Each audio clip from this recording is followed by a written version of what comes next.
G'day everyone, what is going on? Welcome back to the channel, welcome back to another video. Now in this one, I'm going to be showing you guys how to make a sample inspired by Metro Boomin, which would be perfect for artists such as Future inside of FL Studio. Now if you do want to cop the sample, link to it in the description. All I ask is you literally just throw a comment saying thank you for the sample. But if you are new here, would greatly appreciate it if you do punch that subscribe button, and while you're at it, you might as well flick that bell so you get notified every single time that I upload a video. Friendly reminder that I do stream live on Kick as well, so if you do want to watch the shenanigans live, I would greatly appreciate it if you follow me over there too. But with that one being said, let's get into FL Studio and let's deconstruct this sample. Okay, so here we are inside of FL Studio, and with this sample, I wanted to keep it as simple as possible. So we have 5 melodic, 1 bass. Now we are working at a BPM of 158 in the key of B minor. Yet again, if you do want to cop this sample, link to it in the description. All I ask is if you do decide to cop it, simply just leave a comment. Thanks for the sample. Now the first element that we use comes in from Analog Lab, and that one is the Abandoned Keys preset from the Ghostland expansion bank. Now, all we're doing with this one is laying down just a really simple foundation. What I mean by that one, as you can see, we have this B and this F sharp playing throughout the whole sample. As you can see, copied and pasted over and over and over and over again. The top line is really simple as well. We are just relying on that semitone, creating that tension. As you can see, it goes C sharp to D. Yet again, gets copied and pasted over and over and over again. The bass line, really simple as well. We have a little bit of a break before we play the root note of B, before we go up to the F sharp at the very end. That gets copied and pasted over. The only difference is, as you can see, for the final part of the bass line here, we go B, we bump that one up the octave before we go down to the F sharp. In context, this is what the foundation sounds like.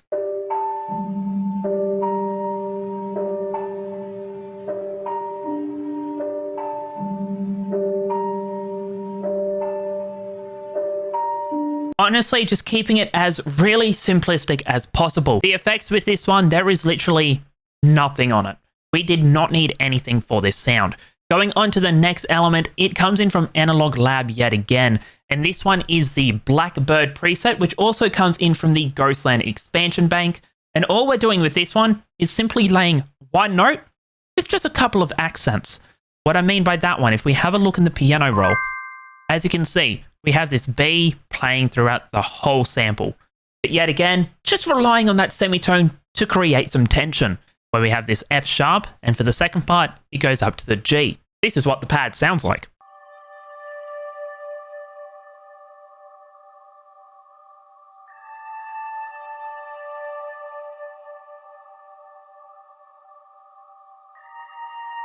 Practically just being used just to give it a little bit of atmosphere. As you can hear, it sounds like it's underwater. Going on to the effects with this one right here, we keep it really simple yet again, because we just have 2 EQs come in. The first one, we're getting rid of some of the high end and a decent amount of low end. And then with the second one, we're doing a decent amount of shaping. What I mean by that, as you can see, we have a lot of low end roll off. We boost around 1300 hertz, and then we have a high end roll off. Going on to the next element, the preset with this one is called the Death Choir, comes in from the Ghostland expansion bank, and all we're doing with this one is another really simple pattern. We're simply just playing 2 notes. We have this B, and we have this C sharp. In context, this is what it sounds like.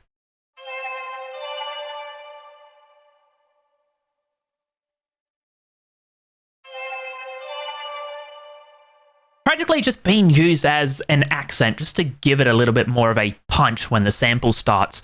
Going on to the effects with this one, yet again, just 2 more EQs come in, where we roll off a decent amount of high end, we boost around 3000 hertz, high end roll off, and a little bit of a dip around the 1300 hertz. Another EQ comes in where we're just getting rid of some of the high end and a decent amount of low end. The next element that comes in is actually a lead that comes in from the Sunshine Opium one-shot kit. Now, if you do want to cop this one-shot kit and the serum bank that comes with it, I'll be leaving a link to Sunshine's YouTube. Go over there, show them some love. They are honestly amazing with what they do. Now, the pattern with this one is honestly really simple. Yet again, B is playing throughout the whole sample, but as you can see, we're using the one shot because we wanted to be able to do some slides. In this case, we slide up to the D, go down the semitone, creating tension, down to the C sharp, before we slide it all the way down to this F sharp over here. That simply just gets copied and pasted over. In context, this is what the lead sounds like.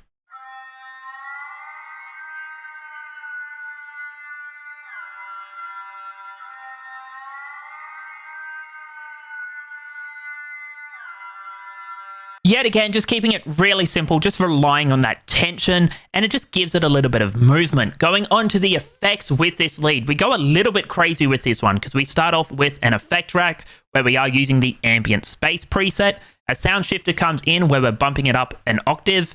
Another sound shifter comes in, we're bumping it up another octave. The reason we're doing it like this and not bumping it up in the piano roll is the one shot itself is pretty short, and the higher you bump it up, the shorter it plays. So by having it go up the octaves through sound shifter, it actually stays the same length, but obviously the octaves are now up. After that, a Valhalla vintage verb comes in where we're using the default preset, mixes on 40%, pre-delay 4, decay 3 seconds, low cut, we haven't changed that one. An EQ comes in where we're doing a little bit of shaping. We get rid of a lot of the low end, some of the high end, and we just have a roll off towards the high end. Another EQ comes in where it's just the exact same thing as the last one. The only difference is we've now bumped this one down 3 decibels. A fruity stereo shaper comes in where we're just giving it its own range in the sample. An Arvox stereo comes in where we're just compressing it -6. Then an SSL compressor comes in where we're just taming some of the peaks and making the quiet parts just a little bit louder. The next element that comes in from Serum, and this one is, believe it or not, the analog Mafia bass. Now, if you do want to cop this preset completely for free, link to it in the description. Just like the sample, if you do decide to cop these presets, simply just leave in the comments, thank you for the free presets. Now, the pattern that we are playing with this one is honestly really simple. We are following the same bass pattern as the foundation. As you can see, we go B to F sharp. We simply just copy and paste that one over. In context, this is what the bass sounds like.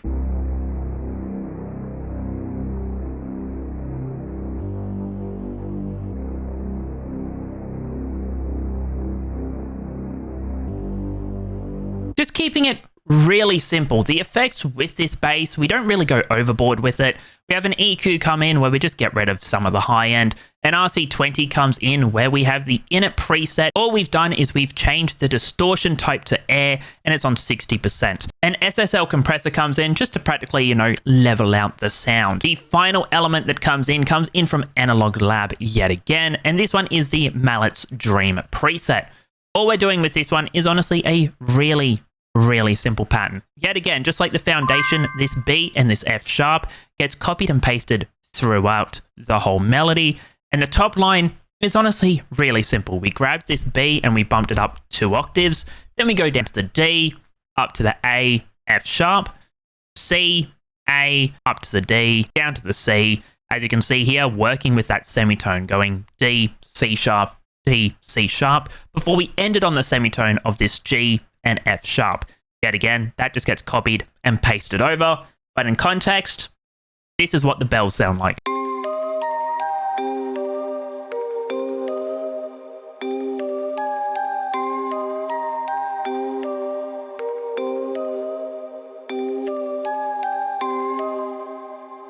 Yet again, just a really simple pattern. The effects that we have on this one, just a simple EQ where we get rid of a decent amount of the low end and we boost the high end. Now, all the melodic elements minus the bass get routed over to insert 12, where we have an RC20 come in, where we're using the Tri-Freeze preset. Yet again, if you do want this preset, link to it in the description. You can get it completely for free. Yet again, just leave in the comments, thank you for the preset. Another RC20 comes in it, yet again, distortion type air, 20%. An EQ comes in where we do some shaping, where we get rid of some of the low end and some of the high end. And then an SSL compressor comes in just to glue it all together, make it sound cohesive. Now everything, including the bass, gets routed over to insert 14, where we have a sound shifter bumping it up 1 semitone. That's because originally we were working in the key of A sharp. Didn't really like it. The bass didn't really fit well, so I decided to bump it up 1 semitone to the B. And then an SSL compressor comes in yet again, gluing everything with the bass this time, making it sound cohesive. But yeah, that is how you can easily make a dark ambient sample inspired by Metro Boomin for an artist such as Future inside of FL Studio. If you are new here yet again, I would greatly appreciate it if you do punch that subscribe button for me. And while you're at it, you may as well flick that bell so you get notified every single time that I upload a video. Let me know in the comments what you think about the camera angle as well, because I am trying some new things out. And yet again, if you did get those presets for free, let me know in the comments just by saying thank you. Friendly reminder, I do stream live over on Kick as well, so if you do want to catch the shenanigans live, I would greatly appreciate it if you follow me over there too. But with that one being said, thank you so much for watching, and I'll catch you all next time for another video.